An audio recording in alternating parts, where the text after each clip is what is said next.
আকবার। রাসূল সাল্লাল্লাহু আলাইহি ওয়াসাল্লাম শেষ জামাতের সালাতে কোন সূরা তিলাওয়াত করেন?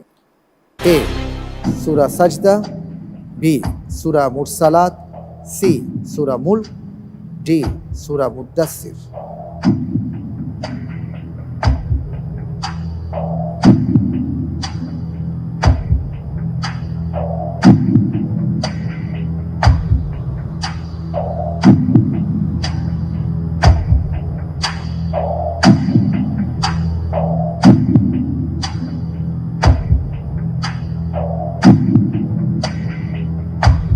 জি, আলহামদুলিল্লাহ, আল্লাহ তাআলার উপর ভরসা করে বলছি সি সূরা মুলক। লক করে দেওয়া হোক সি সূরা মুলক।